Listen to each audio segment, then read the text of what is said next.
While there are many paths to self-actualization, I have found sex and relationship to be a particularly powerful one. Hey there, I'm Cassidy, love and relationship coach. In today's episode, we'll explore why relationship is a powerful path of growth, what's the deal with the honeymoon phase, and how you can keep your relationship thriving long-term instead of falling victim to that cultural narrative that the connection just fades over time. Now, in an intimate relationship, if you're really playing full out and truly long to be accessing the depths of love, then there is no hiding. It requires you to show up with all parts of yourself, not just the parts that you're proud of and like to show the world, but also the parts that even you would like to deny live within you. But attempting to hide any part of yourself, whether it's consciously or unconsciously, becomes a block to deeper intimacy. And at some point, as you grow closer in love, these parts will surface, giving you the beautiful opportunity to face them and heal them within the container of your love. Another thing that makes the arena of relationships so powerful is that it's a continual practice. In most other practices, take yoga, for example, you might set aside your practice for a week or a month or more when things get challenging or boring. But in conscious relationship, there is no pausing the practice, assuming you want the relationship to continue. So when things get challenging or uncomfortable or boring, it's an invitation to get vulnerable and shine your awareness on what is challenging and face it with compassion as a team, growing stronger and closer in the process. So really, your relationship can be a constant reminder to stay on your path of growth and awakening. But this takes a conscious choice. Unfortunately, we've all heard that narrative that relationships tend to just go downhill after the first few years. And you may have heard of a thing called the honeymoon phase, that first phase of a relationship that tends to be mostly positive. Couples tend to be more present with each other, getting along, having great sex, and just making each other a priority. The story goes that eventually problems start to creep in and it's basically downhill from there. Well, I'm here to call BS on that story. It is totally possible to have a relationship that continues to deepen in love and bring wonderful gifts to your life. However, there also is something to the idea of the honeymoon phase. You see, in order to undertake the kind of healing and transformation necessary for our self-liberation and actualization, our minds, our bodies, and our nervous systems require a container of safety. So to access the deep parts of us that are ready to be felt and healed on the path of our awakening, we need to know that we are safe and loved and held. And this is both an inner safety and also a safety in the relationship.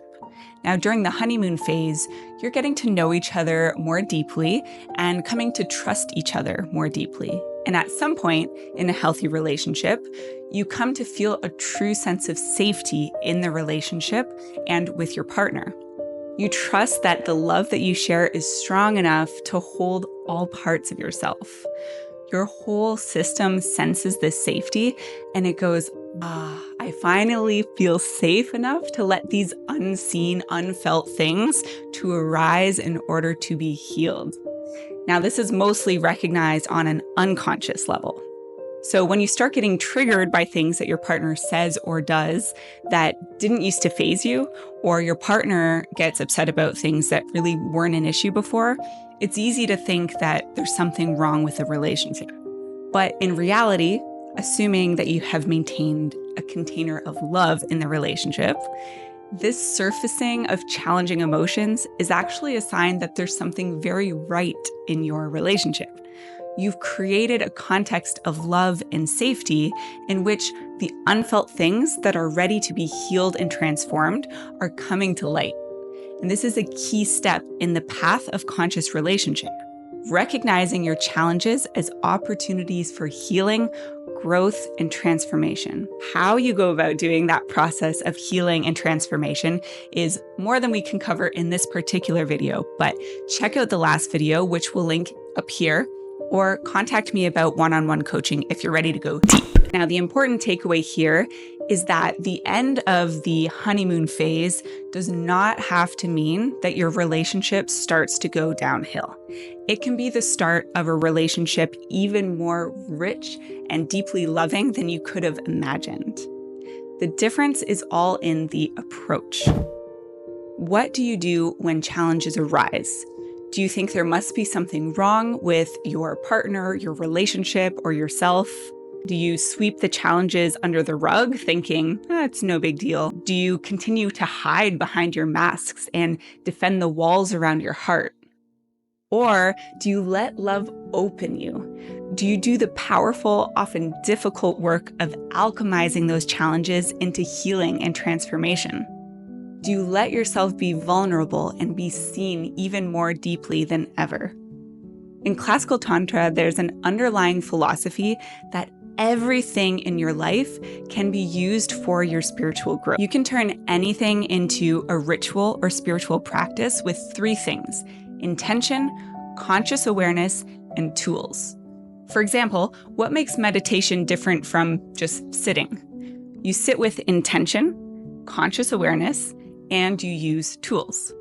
Committing to relationship as a path of growth and awakening means holding an intention for your relationship, bringing your conscious awareness to the relationship, and learning the tools that will guide you forward.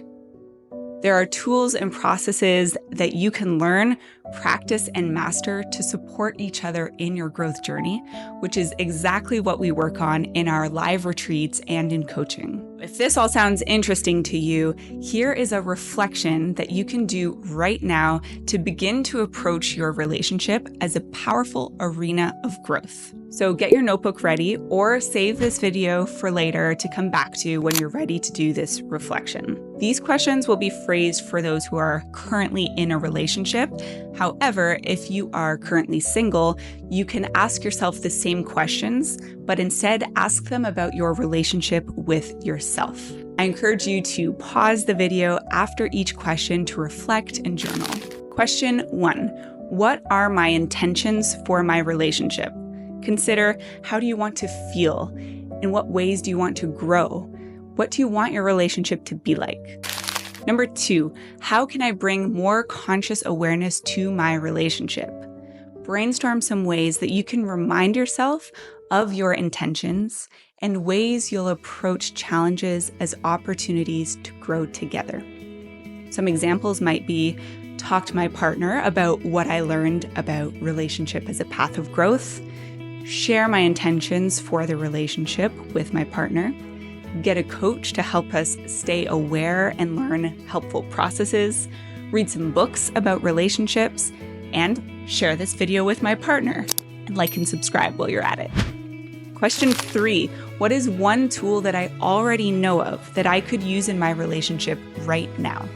Examples might be active listening, presence, nonviolent communication, love languages. Now, most importantly, what are you going to do about it? What was your number one takeaway, and how will you apply it today in your relationship? Thanks so much for watching to the end. If you want more tips for building a thriving relationship, download our free guide, 17 Habits for an Outstanding Relationship. The link is in the description. Keep loving fully, and I'll see you next time.